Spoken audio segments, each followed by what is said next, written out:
ऐसा लगा अंत में बताइएगा जरूर। अरे बहू, चाय ले ले, उठ जा बेटा।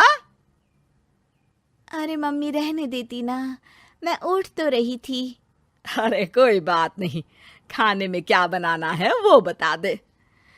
देख लो माँ, कुछ भी जो ये कहे बना लेते हैं। बेटा, मैंने तो जो सब्जी थी वो काट दी है, तू बस रोटियां बना लेना। ये हर रोज सुबह का सीन था ममता के ससुराल का। एक दिन पड़ोसन कहती है, अरे बहन जी, सारा दिन काम करती रहती हो, थकती नहीं क्या आप?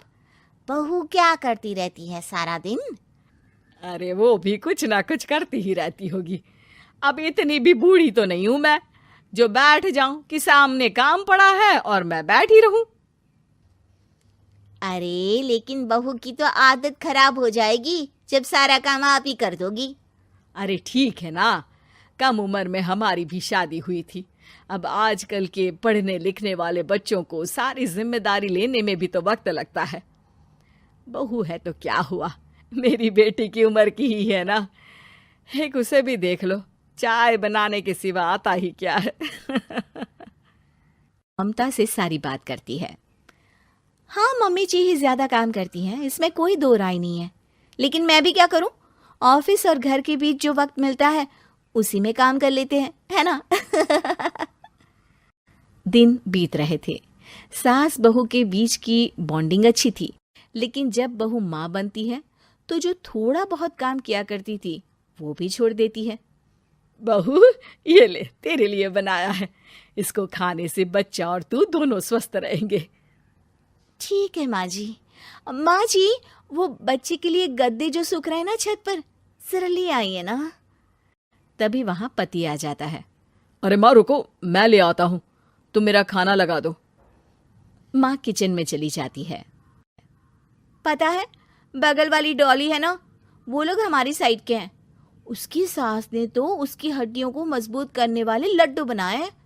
उसे भी बच्चा हुआ है ना। पता नहीं मम्मी जी क्या पानी सा उबाल कर दे देती है, मैं तो बस वही खा लेती हूँ। अरे तो तुम्हारे साइड बनता है तो तुम अपनी माँ से बोल दो, वो बना देंगी। आहा, माँ की तबीयत ठीक नहीं रहती, तुम जानती हो ना, कैसे बनाएंगी वो। अरे क्या हो गया सासू माँ को? कल तक तो फेसबुक में किटी की फोटो डाल रही थी। अच्छा अच्छा, चुप रहिए। डॉली की सास ने मनाया है, तुम लोगों का भी तो फर्ज बनता है। तभी वहां सास आ जाती है। ये ले बहू, गर्म पानी की बोतल, गर्म पानी पीने से पेट अंदर हो जाएगा। नहीं नहीं माँ जी, गर्म पानी पीने से प्यास नहीं बुझती। अरे पी लेना बेटा। वो बगल वाली डॉली को तो जानती है ना, जो तुम लोगों के साइड की है। तेरे साथ ही उसका भी बच्चा हुआ था। बेचारे का कोई ख्याल रखने वाला नहीं, सारा काम करती है और रात में बस एक लड्डू खाकर सो जाती है। पेट तो लटक ही गया है और बच्चा तो कितना कमजोर सा है उसका। अच्छा माँ, क्या बात है, डॉली की ये हाल है? क्यों मैडम, क्या कहना है आपका? अब पता है मुझे, किसी के पास मेरी सास की तरह सास थोड़ी ना है। नहीं नहीं बेटा, ऐसा नहीं है। मेरे लिए तो तुम सभी मेरे बच्चे जैसे ही हो। ममता को समझ में नहीं आता कि वो सास में कैसे कोई बुराई निकाले, क्योंकि हर कोई उससे उसकी सास की तारीफ ही किया करता था। एक रोज ममता के घर उसकी ननद आती है। अरे भाभी, मुन्नी को तो 6 महीने हो गए, आप अभी भी बेड पर हो। आ गई है आप? कैसी हैं बुआ? बच्चा होने के 6 महीने बाद आई हैं आप? भाभी, अमेरिका दूर है ना तो वक्त लग जाता है। अब इनकी छुट्टी अभी थी तो सभी आ गए। वैसे माँ कहाँ है? थकी हारी सास बेटी को देखकर खुश हो जाती है। माँ, इस बार तेरा वीजा तैयार है, मेरे साथ चलने को तैयार रहना। हाँ हाँ बेटा, मैं तैयार हूँ। अरे ऐसे कैसे माँ, मैं कैसे मैनेज करूंगी? कैसे मतलब? जैसे मैंने किया अमेरिका में, आप इंडिया में कर लेना। वैसे आपका तो मायका भी पास ही में है ना। हाँ वो तो है, लेकिन वहाँ माँ के पास वक्त नहीं होता। ईश्वर भक्ति में उनका सारा समय चला जाता है। भाभी, बेटी परेशान हो तो माँ का ध्यान आरती में कैसे लग सकता है? समझ में ही नहीं आता। वैसे भी अब माँ को मैं अपने साथ ले जा रही हूँ। माँ को विदेश घूमने का शौक है ना। ममता मन मारकर चुप हो जाती है, लेकिन मन ही मन सोचती है कि वो कैसे सारा काम मैनेज करेगी। पति का खाना, नाश्ता, मुन्ने को नहलाना, धुलाना, फिर रात भर इसके लिए दूध तैयार करना। माँ तो सारा काम करती थी। हे भगवान, ना भाई ना। क्या हुआ भाभी? क्या सोचकर ना भी ना कर रही हो? अरे कुछ नहीं, बस बच्चे के बाद से ही कमजोरी ज्यादा हो गई है ना, तो अचानक से बड़बड़ाने लगती हूँ मैं। अगले दिन ममता अपनी माँ को फोन करती है। राधे राधे। माँ मैं क्या करूं, मेरी सास तो अमेरिका जा रही है बेटी के पास। अब घर का सारा काम, बच्चा, सब कैसे मैनेज करूंगी। तू आ जाना माँ कुछ महीनों के लिए मेरे पास। अरे ना ना ममता, मेरे बस की बात नहीं है काम धाम।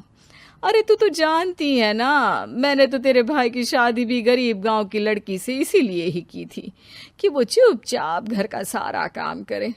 वैसे भी अब तो आदत भी नहीं रही मेरी काम करने की। ममता को माँ पर बहुत गुस्सा आता है।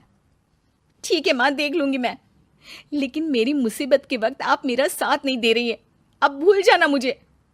ममता गुस्से में आकर फोन रख देती है और रोने लगती है, लेकिन बेचारी करे भी तो क्या। अब सास और ननद दोनों घर का काम करते, नेहा आराम करती, लेकिन अब आराम में भी उसे चिंता रहती। और फिर वो दिन भी आ जाता है जब ननद का जाने का वक्त आ जाता है। भाभी मैं जा रही हूँ, अपना और मुन्ने का ख्याल रखना। ममता सास को देखती है और गले लगकर रोने लगती है। माँ जल्दी आ जाना। सास मुस्कुराकर कहती है, कहाँ से ममता, मैं कहीं नहीं जा रही। मैंने देखा कि मेरे जाने की बात से ही तू परेशान हो गई थी, इसीलिए मैंने अपना जाना कैंसिल कर दिया है। तू चिंता ना कर, मैं तेरे साथ ही रहूंगी।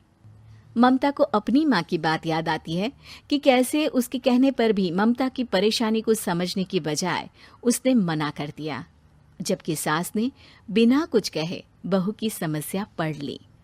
हाँ माँ, हम सब साथ चलेंगे बाद में दीदी के घर अमेरिका। आज से आप रानी बनकर रहना और मुन्ने को देखना। मैं समझ चुकी हूँ कि मेरा फर्ज क्या है।